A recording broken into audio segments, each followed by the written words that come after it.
Well, hello and welcome to the Meno Lounge. I'm Julie Gordon White, CEO of Menowell, Menopause Energy and Protein Bars, and I missed you guys. We've had 2 weeks with no Meno Lounge. I got called for jury duty last week, and the week before, Dr. Jane had a family emergency. Hi there, Kelly. I was so sad. I missed you so much, but we have the perfect guest today to bring us back into the Meno Lounge. I feel a little rusty, quite frankly. And I'm going to see if I can bring her on. I love you're all jumping on because you know who we have today. Let's see here. All right, this is the awkward part. Talk amongst yourselves while I do this, please. Here we go. She is a perfect person to have on during the month about heart and protecting our heart, but we're going to talk about the other kind of heart thing, the love and pleasure today. Let's see. I see Gabriela. You are scooting in. There you are. Hello. How are you, Julie? Hi, Gabriela. I always say you're my favorite G. Well, actually, my daughter's Georgia, so she's my favorite G. Then you're my second favorite G. Goes with Gabriela and gorgeous. So glad to see you. So lovely to see you. Thank you so much. And I'm so excited about this conversation. Me too. In the month of love, and you are the queen of pleasure and all the good things, founder of Women's Body Wisdom. I want to say that right, because when I first met you, we were talking about yoga, and then it evolved. Although I think you had this kind of thing happening in the background that I didn't really know about at the time. Well, I'll talk about how yoga really has informed everything that I do, right? That has been my constant companion through all phases of my life, and it really has informed the work that I do today. So I want to honor the yoga tradition, the yoga practice, and there are philosophies of yoga that speak to this idea of pleasure. We can talk about that later, but yeah, it's all there. Yoga encompasses this whole life that we live, and pleasure is definitely one of those Beautiful. aspects. I can't wait. Are we going to talk about Kundalini yoga? Is that the one that you're talking about? Yeah.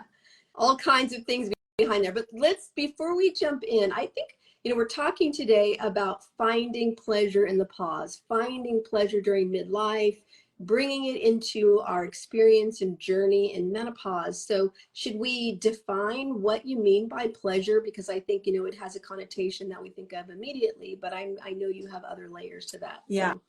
Absolutely. And that's a great question, because when we're in the midst of so many changes in the menopause transition and discomfort, I don't want to bypass the symptoms, everything that we're experiencing, but our minds are wired to go to what feels uncomfortable, to what feels unpleasant. So when you tap into your body, when I ask people, what is it that you feel in your body, we go straight to discomfort. We go to negative right away, right? Yeah. That's the first thing we look for. A little bit that kind of is annoying for me when I hear about all the menopause talk, because of course we have to educate ourselves on the symptoms, of course.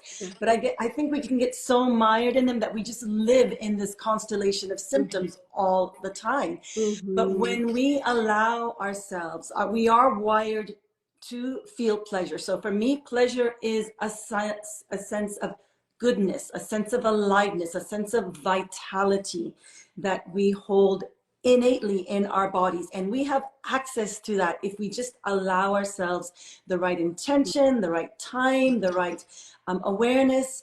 And so pleasure is accessible to everyone. And it's life, the yogis see pleasure and sexuality as our life force. It's chi, it's what animates nature, it's what animates our bodies, it's what makes the world go round. And so when we are feeling like, when we're feeling all the symptoms, we're not getting enough sleep, we're tired, we're, all, name your symptom, name one of the 34 symptoms. Exactly. It's difficult to orient to pleasure. It's difficult to turn towards pleasure, but with the right intention, I love to call on my yoga practice, right? Yoga teaches us to set an intention in our practice and in our day. So making pleasure an intentional practice that we call in, that we invite into our bodies, into our lives on a day-to-day basis with little,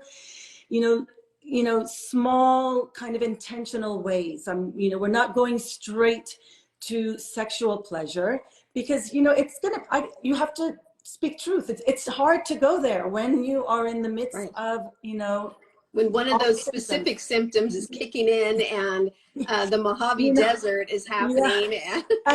And so when you say, grab a vibrator, go towards pleasure, it's going to make us feel worse than we already are. It's going to make us feel I'm broken.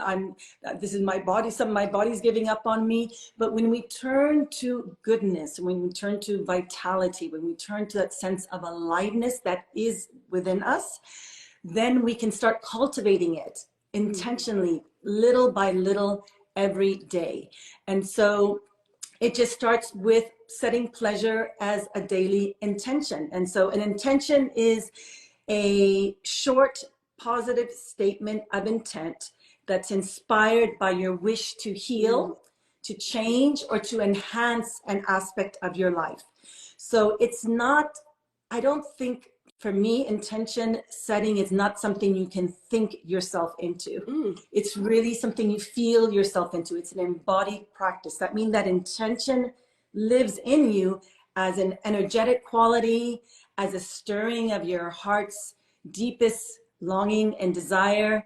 So setting an intention invites you to, requires you to take time to connect with your body and notice where you are called to observe or to witness or bring to awareness in that your body. And when you feel, you're going to feel a little glimmer. I mean, we all have access to that, a little glimmer of we that. We just don't stop long enough to listen to it, right? Or we don't get quiet enough to hear. That glimmer of that intention will reveal itself to you. So you can't just say, okay, I'm going to think my way into this and this is my intention. You really have to feel your way into it. In this act of really listening deeply to ourselves, also, it involves noticing things you desire, things that we may have like dismissed in the past or not prioritized or shut down.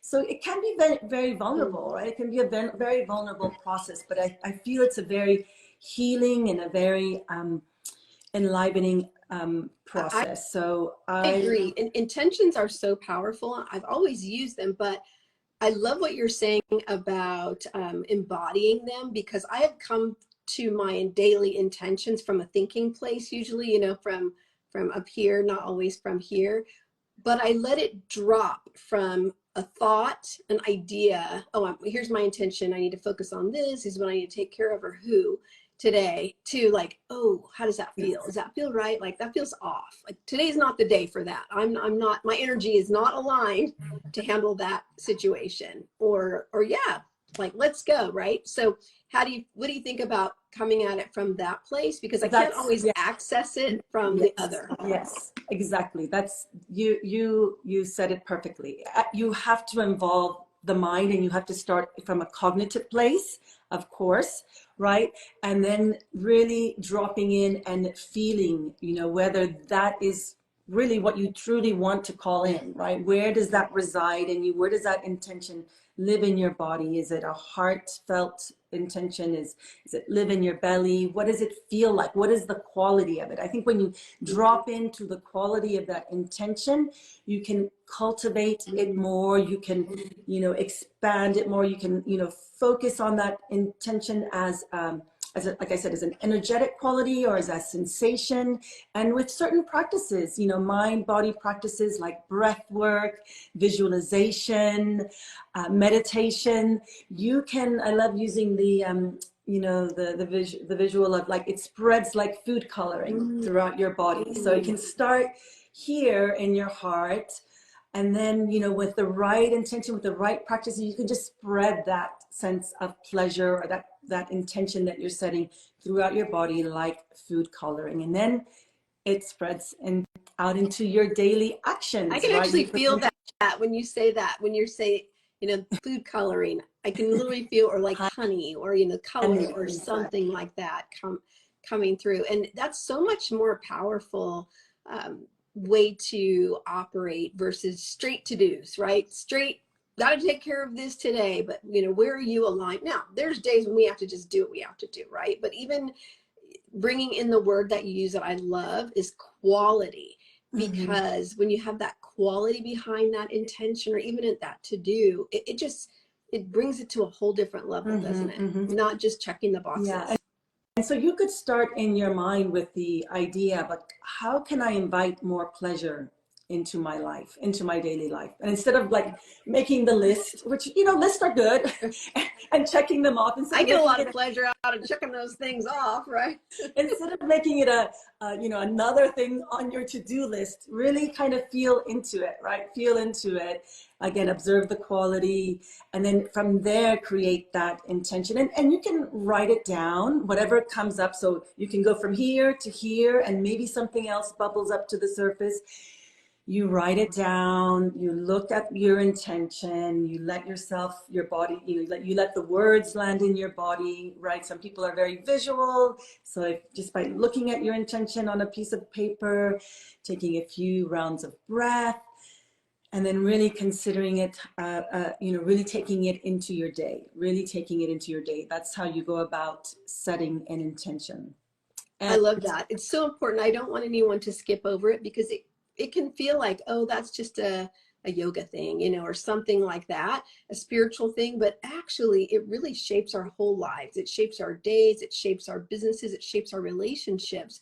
When we take a minute and think, is this for me? How am I feeling about it, before we step, like literally walk into a meeting, sit at our desk, like that physical movement forward. It's life-changing, really. Absolutely. So.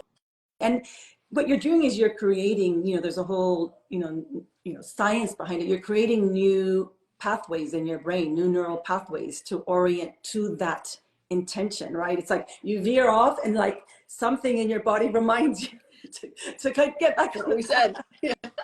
And we're always going to have those, right? I call them, obstacles to pleasure, right? We're always going to have those obstacles to pleasure, but you're going to be more aware of them. You're going to be more aware of those obstacles to pleasure when you have that intention, when you've set that intention. So, obstacles to pleasure, really, they're just those pesky habits that block us from getting out of our heads and into our bodies. And it's really the intention setting, the awareness of a yoga practice or a mindfulness practice or a meditation practice can bring awareness to those habits and set you back on the path of your intention.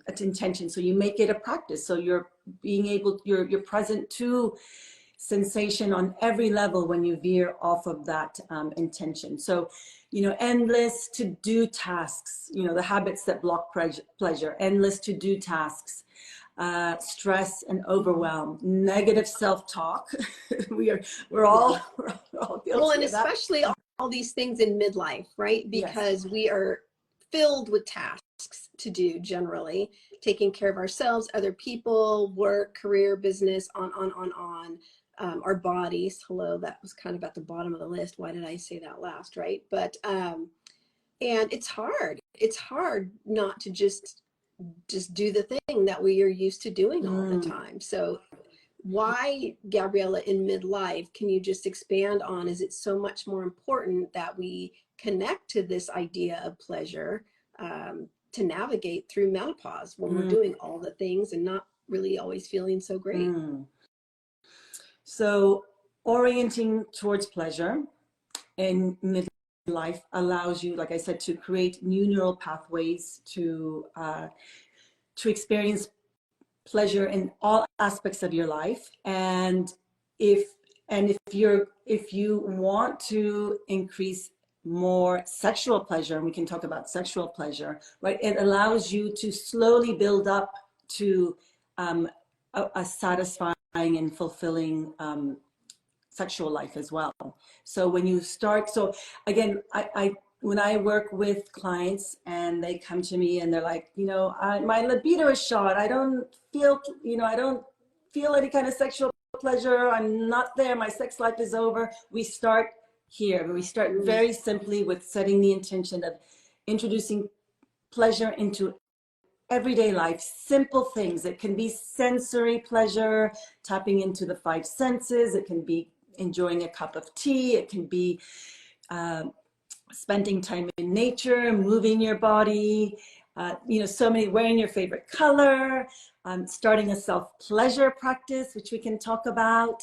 So starting very slow and gently and gradually, building those pleasure pathways can lead to greater sexual pleasure down the road if that's where you want to go to. When women tell me their sex lives are over, they're done, they just don't want to go there, it saddens me. It really does. I'm like, okay, we'll start here and see where that leads you. Just start here. Like you, I talk to so many women who are ready just to set it aside because maybe it's painful or the energy, the desire is not there. But I kind of landed in a space of it's part of our health, like women's wellness, to make sure that all the parts of our body are active and being used, because if not, they just go away. It's like a muscle, they're gone. And then we have other health issues that come from that, when we're not using all of our lady parts. And so that actually was a bit of a Kickstarter for me, like, I don't want things to just atrophy and go away. So how do we get back in the groove of all of that? And maybe baby steps like you're talking about is how we do it. But that's just one thought that really was different for me, in that it's an important part of our health to have all of our tissues, organs active, not dormant. What do you think about that, Gabriela? Oh, absolutely, absolutely. And I think sometimes it's difficult when you're in the midst of menopause to that's why I think it's really a really exploratory practice for yourself. It's a self-exploration, this idea of waking up pleasure, of exploring sexual pleasure. It's really something that you have to own for yourself. We so often, I have a history of doing this, right? We give our pleasure and our power away, right? We give it away when you're not I didn't realize alone. Something that belonged to me, that I could own for myself, that I could literally take it into my own hands, right? Yeah. And as we navigate through midlife, right, our bodies change, our sexuality changes. We just have to acknowledge that, what worked in our 20s, 30s, 40s isn't going to work the same now. So it really is a process of getting to know yourself more intimately. And I say it's a radical act of self-love, because we, and many of us struggle with this idea of self-love, but it really is a radical act of self-love, getting to know yourself intimately. And it really just all starts with you. And again, you can start with those baby steps, setting your pleasure as an intention, and then gradually embarking on a practice of self-pleasure. So a large part of cultivating a loving and empowered relationship with yourself is self-intimacy.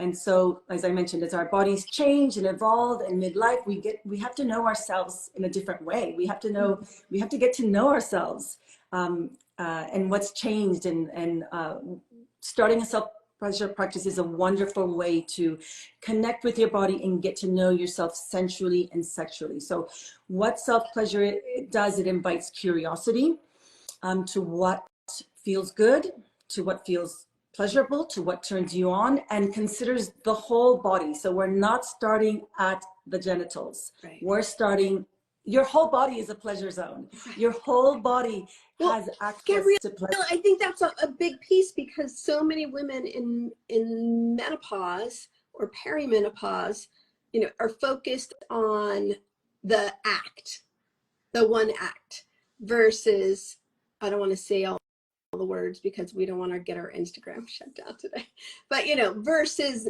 intimacy, which that's what I think is the gift of menopause. It calls us women back to our bodies, and there's so much more that we can explore as part of our intimacy than the one thing. Like the one thing is just like, okay, but there's so much more, and it gives us a chance because maybe if painful sex is a thing, then actually there's so many other things you can experience without that. It gives us a chance to mix it up. I forgot to say that if there's kids in the room, not today, but yeah, you can mix it up. So that's what I the like. word intimacy, right? If you really kind of break it up, into me, I see.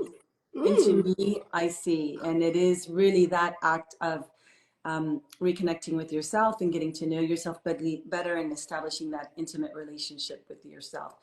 So yeah, your whole body is capable of experiencing pleasure. And there are some places in the female body that are more sensitive to pleasure than others. So it just takes a little bit of exploration. There are erogenous zones that are more highly sensitive.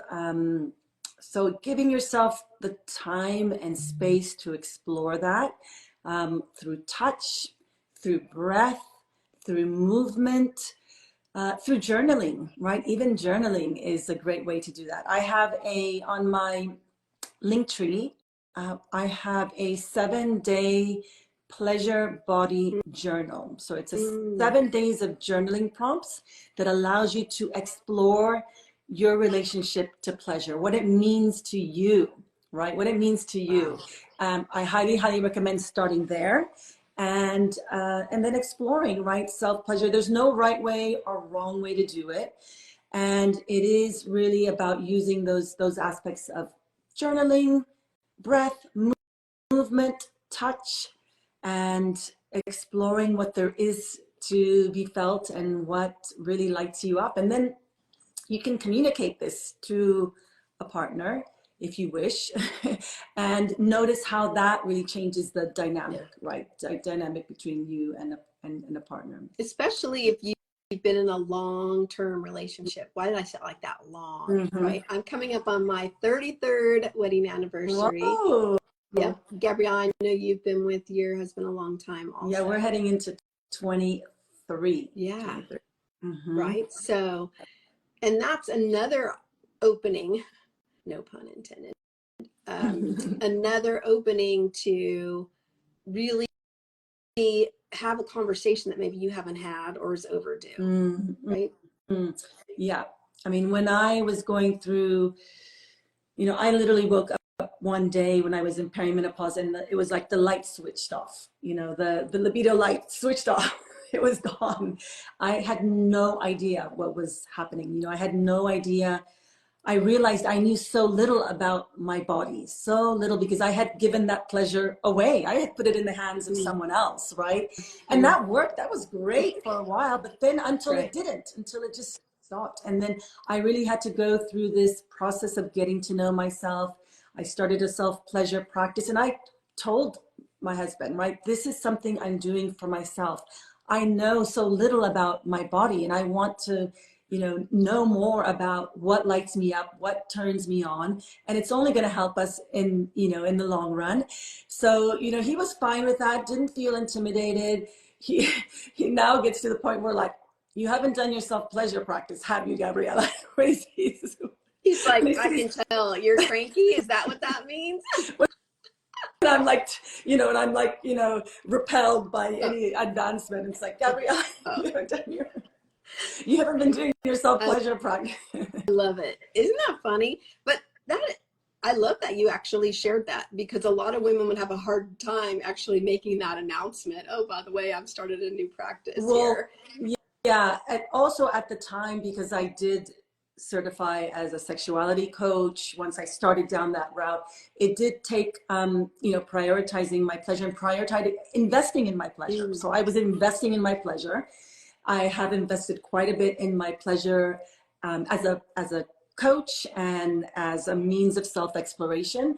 So it did take that kind of financial conversation, right? And, say, I am worthy of this, and a lot of women come to me when we meet up and talk about coaching one-to-one. I have to check with my husband if I can spend this kind of money. It's like, okay, you are worthy of pleasure, right? Investing in your pleasure is the best investment you can make. And maybe in your relationship too.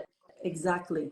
And so we have that little conversation, right? And I know how it feels because it felt uncomfortable, but I knew from just a deeply rooted place that I was worthy of this, and my pleasure was worth investing in, and my relationship was worth investing in terms of expanding the possibilities, the pleasure possibilities. So it gives it's got an exponential result for everyone. Absolutely. And not only in your relationship, it feeds into how you show up in your work, how you show up, your creative life force. I feel more creative, I would have never started my own business, I don't think, if I wasn't more connected to my pleasure.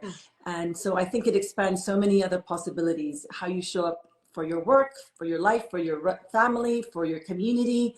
It really is life-giving. Well, when you're connected to your body, you're more confident. Of course, yes, yeah. You feel more confident, and that's where that energy comes from, and you know who you are. So, yeah, it's not only about confidence in the bedroom; it's confidence out of the bedroom. That's what it helps shape, for sure. Well, and taking it out of the bedroom, when we are connecting to pleasure, things that make us happy, what I like is that it forces us to slow down, because you can't discover something yummy, like tasting something or smelling something or seeing something, if you're just rushing. Gabriela, have you heard of rushing woman syndrome? Yes. It makes sense. Yes. Well, we know a lot of women, I know all about it. Yes. But that's a real thing, and we miss out on all the pleasures of life when we're just rushing because we don't see all the amazing things or smell or taste the things that are right in front of us. So that's what I love about connecting back to your pleasure outside. And one of the main pillars of my practice or of my work is what I call, resting in pleasure.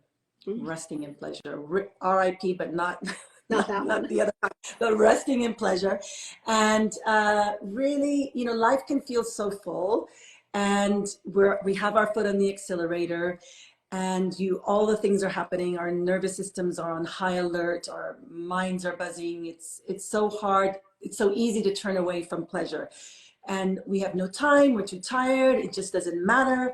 But when we turn towards restful pleasure, we get to slow down. We get to slow down and welcome and invite pleasure into our life. So there's a wonderful format of resting in pleasure. Well, I kind of adopted this format from the 5 types of rest by a woman named Dr. Sandra Dalton Smith from her book, Sacred Rest.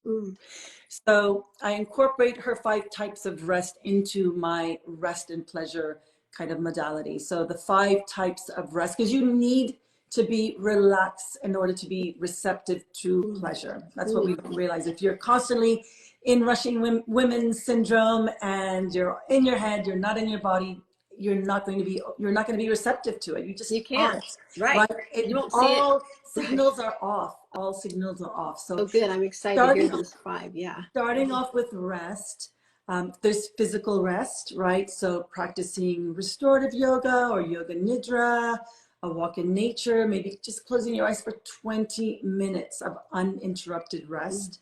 There's mental rest, so taking a break from social media, from work, from phones, from screens, to allow yourself to settle maybe into a mindful breathing practice, mindfulness meditation, maybe some slow deep breathing, some positive affirmations, or just gazing out the window to daydream. Just allow yourself to do that. Just give yourself a mental rest break.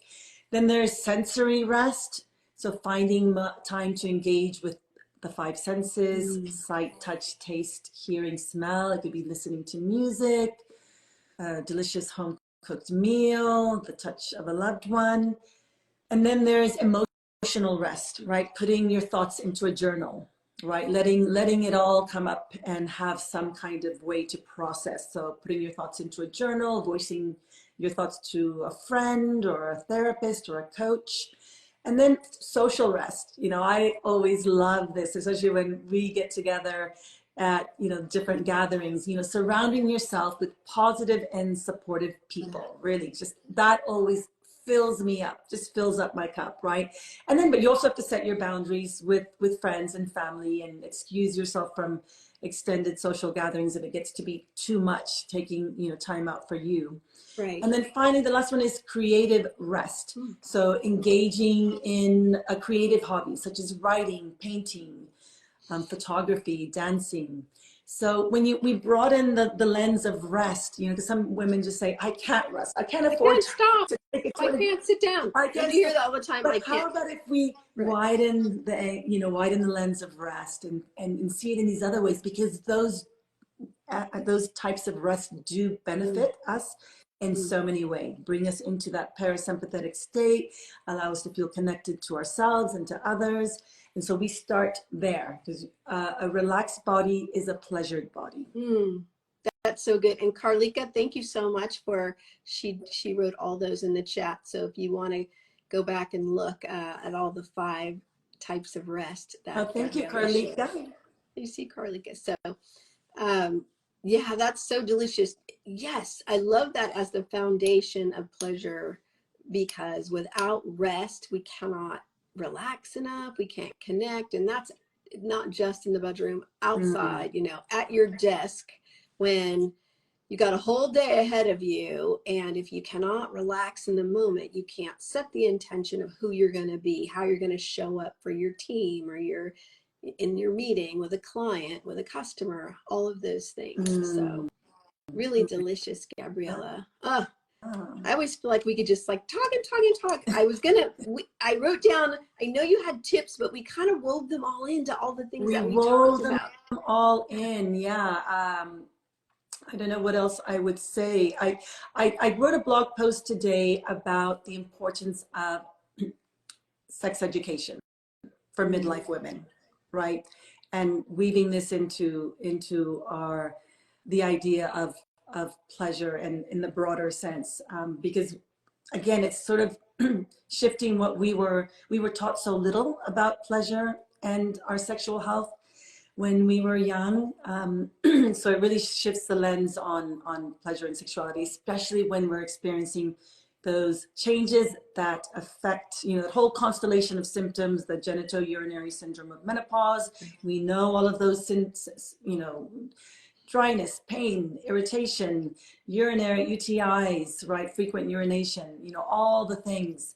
So really educating ourselves about our sexual health. I'm really on a campaign to do this, because it's you know, I myself was so clueless when I moved into perimenopause about my own sexual health. You know, I didn't even know what all my parts were called. You know, I forgot. I think I used to know, but after 3 babies, and you know, I don't have time for that. So so it really helps us to understand the changes our bodies are going through, understand menopause and the hormonal changes and how they affect our sexual health and pleasure. It also allows us to, you know, gently move into this exploring our own sexual anatomy and function. We got to know that, right? We have to really know that, because that puts power back in our hands. So understanding how your female anatomy works. And then this also leads to what I've been talking about, promotes, you know, intimacy by providing you with information that you can then relay to a partner, and this leads to more fulfilling and satisfying intimacy. And so you know, I'm such a big proponent. And then there's, you know, the things that we don't often talk about, really understanding some of the risk factors as we age, as we move through menopause, Right. gynecological issues, pelvic floor, pelvic organ issues, Right. all of those things are really, really important to know That's about. why And then, sexual health goes together, right? yeah. Health, really, And really important. then the most, one of the most important things is that it also, when you empower yourself with this knowledge, it really helps you cultivate a more positive body image and self-acceptance, which is something, Right. I know we all struggle with. Um, Right. so, understanding how amazing our bodies are, right? Understanding how amazing can foster positive body image and self-acceptance as we move through the menopause transition, and understanding about the diversity of all women's bodies, can just prioritize, our own self-care and our own, well-being. So yeah, getting to know, it all starts with getting to know yourself more intimately. And I know that Beautiful. there's, when we go through that process, it can be feel very vulnerable. A lot of conditioning, social conditioning, family narratives can come up, but that's when the time is right to dive into Well, and that we're ready in midlife, right? We've already quieted ourselves, hid and didn't talk about things, but now we can be out loud because we've been around the block, and it's okay to ask for what you want, ask for what you need. And one of the things I was thinking about as you were pulling all that together, Gabriela, is at the end of the day, self-love is really where it starts. That when we love ourselves, we're willing to allow pleasure in our lives. We want to take care of our bodies. Health matters, relationships matter, intimacy matters. And so it's sort of like setting intention, that we can start from the body out, right? The heart out, setting intention, but sometimes we need to start from the head and drop in. And so if we think about pleasure as self-love, right, we can start there, and then all the good things can come from that. Or you can take it from the outside and go there, but that's really the ultimate thing, is self-love. yeah, Self-love. absolutely, absolutely. And strengthening that relationship with ourselves, Yeah. so we can then enrich our connections with others. And it just sets the tone. It sets the tone for so many aspects of our lives. And so, uh, I think there's a debate whether, does it have to start with self-love? Am I lovable if I don't love myself? Of course you are lovable, but it does change. You are lovable even if you haven't started with that deep sense of self-love. Right. But just knowing that it can set a different tone when you have that deep, loving Yeah. relationship with yourself. That's a good point. That's a good point. Sometimes we can struggle with self-love, but it doesn't, it's just the core. It's there whenever we're ready to accept it, welcome it, and we can get there lots of different ways, from rest, from pleasure, on. But going back to, we're worth it. In midlife, we've earned our way here. We've earned your way to self-love, so we can just make a decision. That's how I think about it. Just decide. Absolutely. I love myself. I love all the parts, the jiggly parts, the dry parts, the not so dry parts, the funny, the cranky, like all the things. So Yes. to me, that's what love is. Self-acceptance. Yeah. It all Mm-hmm. starts with you. Everything starts with you, says Carlika. Carlika's Absolutely. just on it today, as She always. is Thank you, on it. Carlika. Yeah. Make sure you're following Carlika also. She's does a lot of Yeah. wonderful things in Yeah. midlife women too. So Definitely. um, Definitely. Gabriela, as we pull this together, because I could always have 50 million hours of Mm-hmm. conversation with you. I want to talk about chakras at some point, but next time we'll talk about that. But what does Menowell mean to you?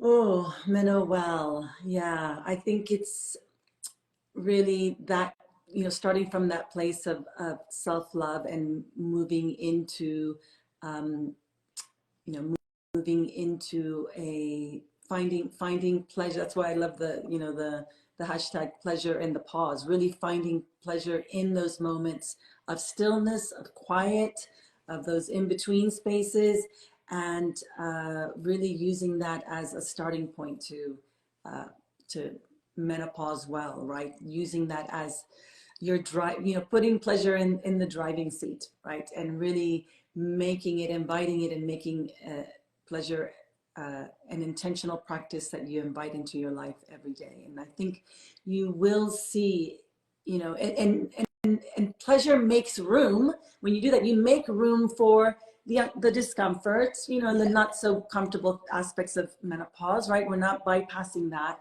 but when you make more room for pleasure, pleasure allows us to hold all of it. It really allows us to hold the whole experience of menopause. Love it. I love it. It allows us to hold all of the whole experience. Huge, huge, huge. Thank you. Definitely. So good. Where can people follow you? Let's see, we're talking menopause, intentional practice. Love it. Thanks. Gabriela, where can people find all things amazing Gabriela Espinosa? So at Gabriela Espinosa is my Instagram handle. On my Linktree, if you go to my Linktree, you can download the Pleasure Body Journal, the 7-day Pleasure Body Journal.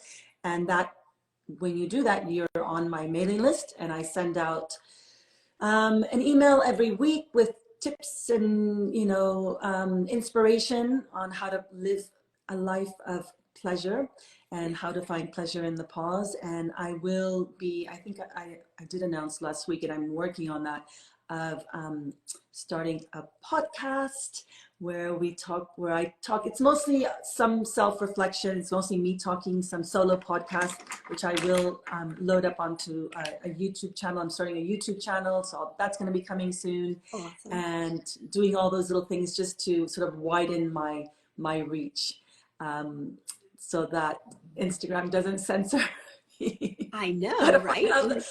Other avenues to communicate this work that I love to do so much. Which is so needed. It's so needed. It's such a gift to women in the stages of menopause to have you comfortably share how to connect back to our bodies and our pleasure, all the things that we deserve. So thank you for all you do, Gabriela. Thank you for having me. It's always such a pleasure to be in your company, to talk to you, to just witness your beautiful energy. Thank you. Thank you. Same. I hope to see you in person really soon. We have to make that happen very soon. Soon. Well, thanks for being here, and make sure you follow Gabriela on Instagram if you're not already, and download that journal. Yes, because it is nice. I know. All right, everybody. So much. Be well. Sophia, there's Sophia. Oh wow, wonderful. So many wonderful people here. Thank okay, everyone. See you next time. Take care. Thank you, Gabriela. Bye. You're welcome. Bye.